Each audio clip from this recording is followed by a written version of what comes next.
I'm not mistaken, stop me if I'm wrong, I think this is where we left off yesterday. We had filled the table in, at least ourselves, maybe not on the screen, maybe on the screen together.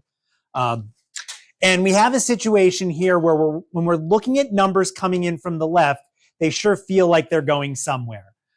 Really, when we're at 9/10 going towards 1, we're really far away. For what we're doing, we're really far away. We got to get closer to like 0.99. That's a lot closer. And that gave us negative 2.97. And then we added another 9 to the x value that we were plugging in. We got ourselves to 2.997. Of course, all of those numbers are negative. I'm just lazy and not saying the negative of it all. And if I kept adding 9s to the input value, to my x that I'm plugging in, I'd be getting more 9s out of this, which implies that I'm getting closer and closer to negative 3. So when I look at this function as x approaches 1 on the left, it looks like it's going to negative 3. The notation for that is this. It's a limit. X is approaching 1 from numbers that are slightly smaller. We'll usually just say from the left because we're usually thinking about the x axis. So if you're smaller, you're coming in from the left. These numbers are all to the left of 1. The notation is a minus sign. So this is the limit as x approaches 1 from the left, and that limit appears, the table suggests that that limit is negative 3.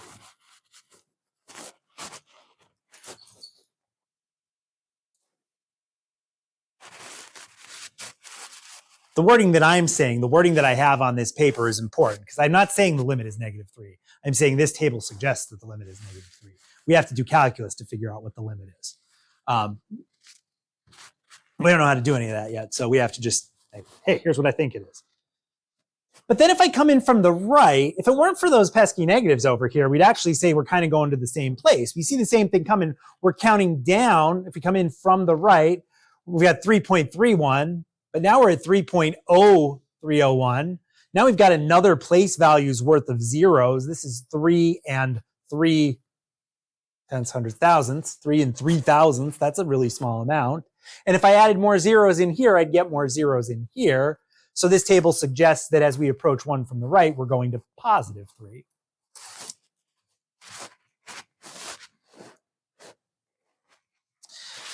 And I kind of mentioned this yesterday. It's kind of where we got hit at the end of class, but there is we're exploring limits. There is like a formal definition that requires a lot of work to actually prove what a limit is that we kind of skip over.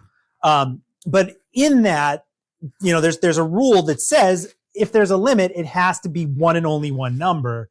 And when I come in from one side, I'm at negative 3. But when I come in from the other side, I'm at positive 3. And those are two different numbers. So in this case, we actually say that this limit doesn't equal something, but does not exist.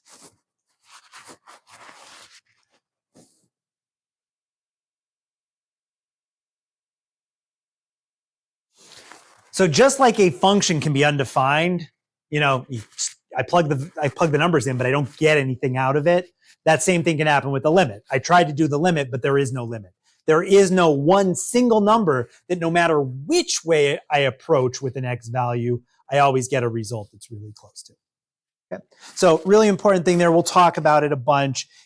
In order for an overall limit, that's kind of what I'll say if I'm in this mindset of thinking a left limit and a right limit, I'll refer to this guy as the overall limit.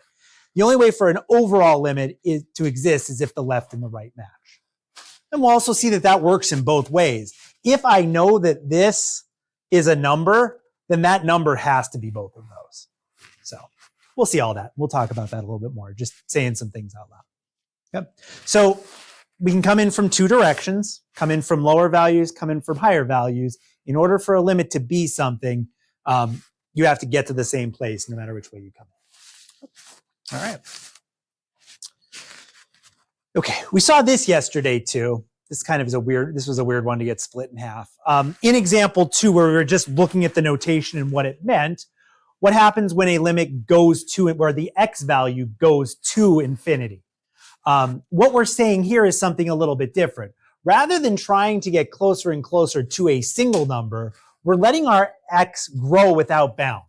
So we're putting bigger and bigger and bigger and bigger and bigger and bigger and bigger numbers in. And not every function is going to give you a limit. But if you find that the results coming out of it are approaching a number, then we can say that this limit exists. So we're actually going to use this function to kind of explore infinity in two different ways. So our first function here is f of x equals 3x minus 4 over x minus 1. Go back to what we did yesterday. Grab your calculator, put that function in for f of x.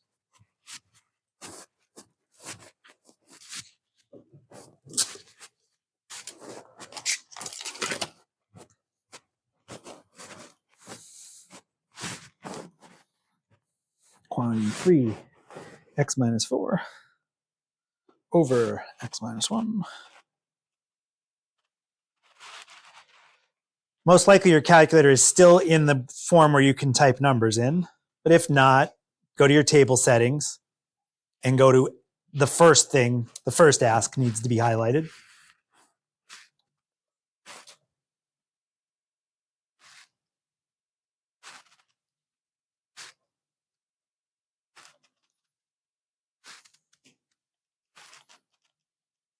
Cool.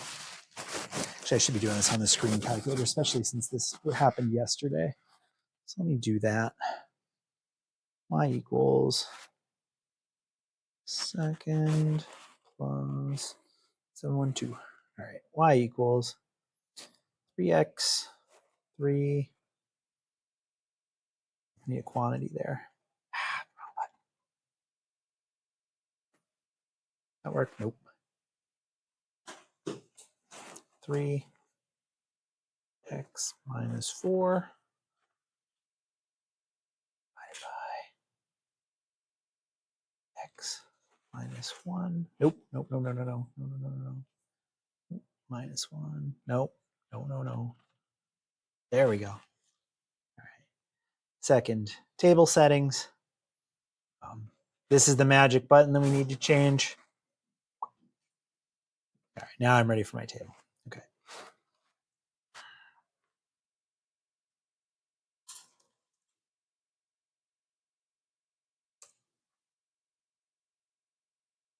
Boom. Something's wrong. That doesn't look like yours, right? Oh, that's why.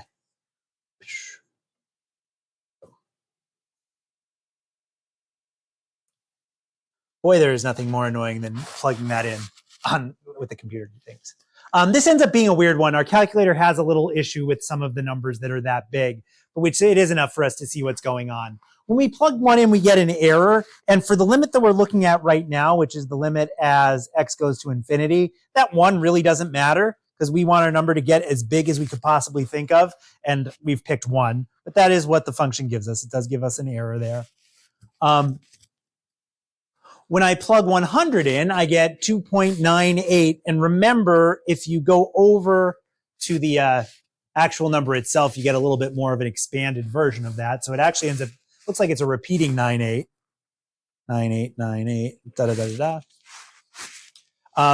this one is it's got 3 9s and then an 8, so it's even bigger, but not that much. And this is where our calculator has some issues. Plugging in, what was that one? 1 million does not give us 3 like the screen shows. It actually gives us 2 and a long series of 9s that for some reason the calculator has decided to stop at a little early on. And I'd never know why with this example. And putting in, 100 million gets you even more of those 9s.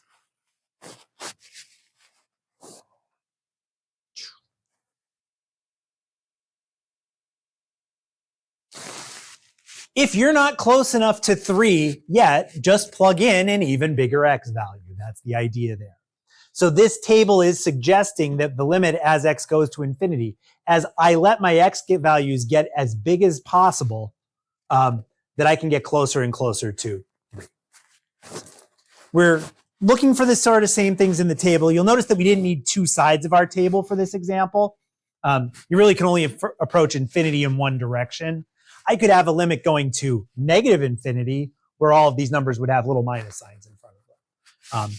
But they aren't really like 2 sides of the same number. It's, they're just 2 separate limits. So yeah, as I let x grow without bound, I just get closer and closer to 3. Not every function is going to do this. If this was just 3x minus 4, those values you'd be getting out would also get bigger and bigger and bigger and bigger. So we wouldn't be approaching a number. But the way this one's set up, we approach 3. Questions on that? All right. So that's one way we're going to see infinity, where we want our x values to be infinity. The next example is going to show us sort of a case where a limit doesn't exist. We're going to use the same function, so you don't actually have to type anything different in. But now we're going to look at the limit as x approaches 1. And specifically, we're only going to look at one side. So rather than giving you a table with 1 here and then a bunch of numbers bigger than it, I am literally only looking at the left-hand limit. So that's all I care about, is as I'm getting closer and closer to 1. Obviously, 1, we had that in our table above, was undefined. 1 minus 1 in the denominator is 0. So go ahead and just recycle your x column there. Just type in those numbers on top of the old numbers. And now we can look at the limit as x approaches 1, but from the left.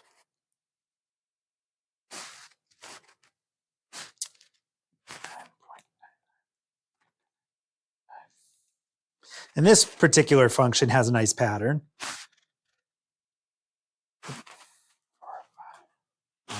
Because when you plug 9/10 in, you get 13. And when you plug 99/100 in, you get 103. And when you add a 9 to the decimal, you get an extra 0. And when you add another 9, you get an extra 0. I think I chose this one because you can clearly see, however big of a number you want, just make your decimal longer. Nothing special about 9s other than just trying to follow a pattern.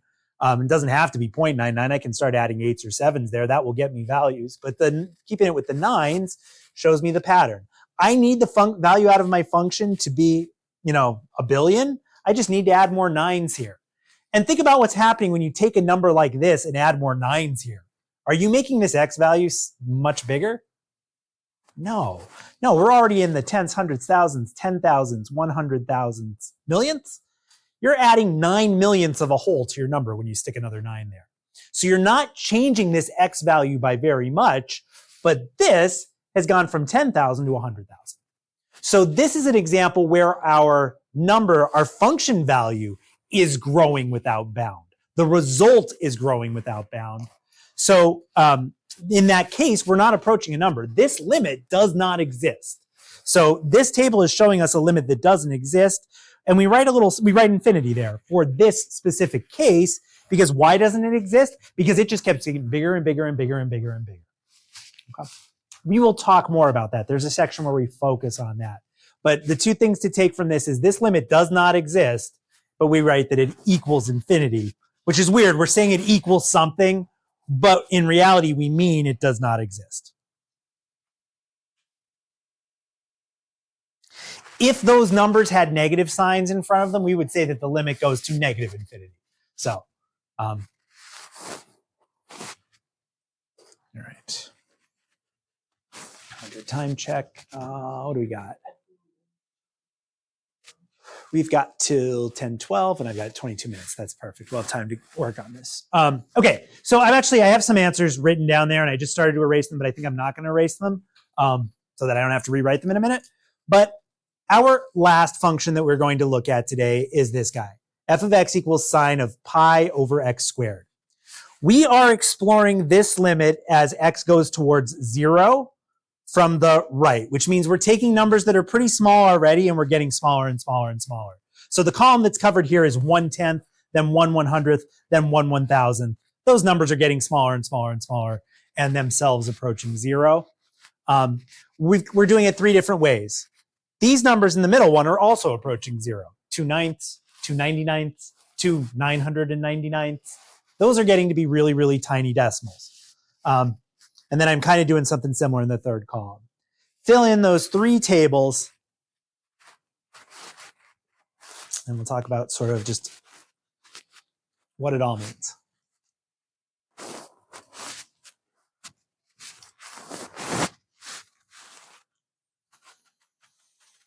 Sine of pi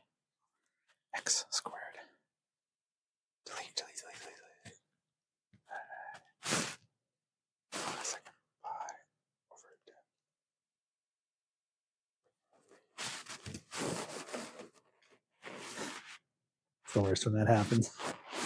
Yeah, accidentally pick a graph.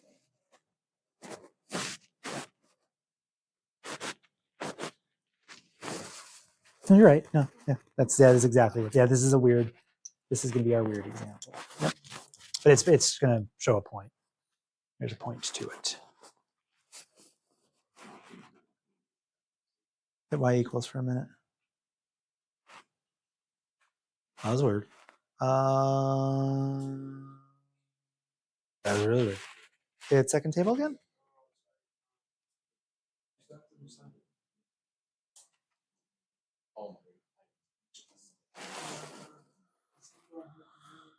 I really don't know why that's happening.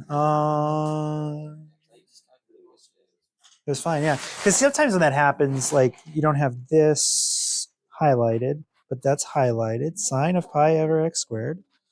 Sine of x. I'm just going to move some different second graph. Why is that not? Oh, I think I know what happened. Second table settings. You change them both to ask. I had to, for the life of me, I don't even know what that second thing does, but that's why you are like, it doesn't let you type stuff in there, which is what it would make it seem like. Like you should be able to type in y's to get x's, but it doesn't. There we go. No problem.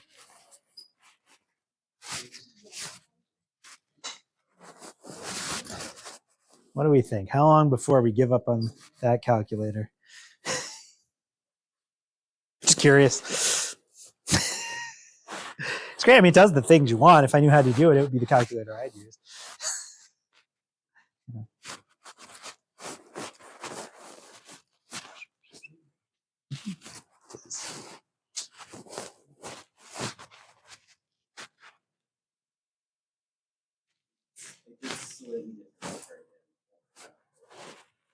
Really? That is calculator error. Because those are if you figured it out and used what's you're looking at the 2/9.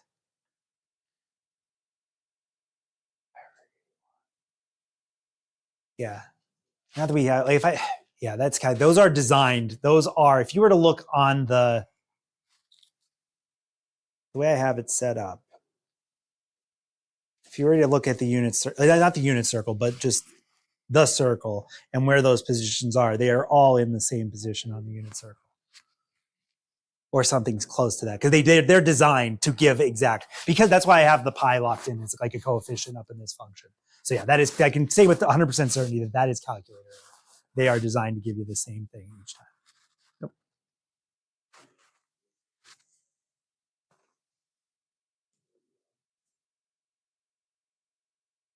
Yeah. Oh, because because what this is 81 pi over 4. That's why. Yep. Oh, so it would be the unit circle. 81 pi over 4. You'd have to go around a whole bunch of times to get to 81, but they're either in the same spot or in one of the two spots that give you the same thing on sine. I don't remember off the top of my head. Okay, so I think we should be here. The only one I don't have that I need to copy down is this. This is a weird function. This is not something that would normally be something that we would spend a lot of time in and thinking about in the realm of what we need to learn in calculus, but it does make a good example for what we want to talk about. If you approach a value, you can only approach one value. As I go down this table, it sure seems like my values are not even just approaching, but they're steadily at 0. But that's the same. Like that's good. That's even better than approaching. This table suggests that as I get smaller and smaller, my function stays at 0, which means it's approaching 0. As good as saying approaching 0. But when I go down to 0 in a different way, 2/9, 2/99, yeah, that's smaller. 2/999, yeah, that's a lot smaller. 2/9,999, yeah, that's a lot smaller. I'm locked in at this number, which if you actually looked at the full expansions, if there's any, like we were just saying, if there's anything that doesn't match between these, it's purely calculator error because your calculator is doing a bunch of calculations to get this number. But those are identically the same numbers each way around. Then again, it's the way I have this function set up. But now, not using just two whole numbers as a fraction, I think it would work. Like no matter what fraction, I don't want to say that because it might be wrong. But I definitely, when I made this, I played around and found one that like, as long as I used like whole numbers, I should kind of come out to similar results. But here I didn't use a whole number. I used pi over 10. And a whole number in my numerator and my denominator because I dropped pi in the top. And now it's just random, right? Like 4032, negative 617, negative 545. Like there is no discernible pattern or no approach whatsoever here. This table suggests that the limit does not exist. Altogether, these three tables suggest that the limit does not exist. And again, that's because if the limit exists, you can only approach one number. It seems like we're approaching 0. It seems like we're approaching 7.0711. We can't do both. The limit doesn't exist. And again, it has to do with the function. This function is a very weird one because you can kind of see I can get an infinite number of x values that would all give me 0 as my y value, right? Because the next number I could put in this table would be 100,000. Then I could put 1 million. And there's no stop to it. I can just keep going. I might run out of like nice fancy names for my numbers, but I can write one with as many zeros as I want after it. And each one of those is a different number. So it's a weird function because there's actually an infinite number of ways to get 0. There's an infinite number of ways to get 0.70711, blah, blah, blah, whatever that number actually is up here. And because of that, you end up with like there's an infinite number of zeros in this little spot. There's an infinite number of those 0.7071s in that spot. So just a weird function. Can't even be graphed. That was the thing I was trying to get out of my mouth, but couldn't seem to get out of it. There's no way to graph it because you can't put an infinite number of points on a computer screen with a finite number of pixels. So that's that. Again, not the thing we're going to see. Like that's an oscillating function. It's got what we call an oscillating discontinuity. It's a type of discontinuity. We'll be focused on other stuff when we're talking about that kind of stuff. All right. So with that being said, we got 12 minutes left. That's good. That'll give you some time to get started on this. This is the homework assignment. If it doesn't get done today in class, I will collect it on Monday.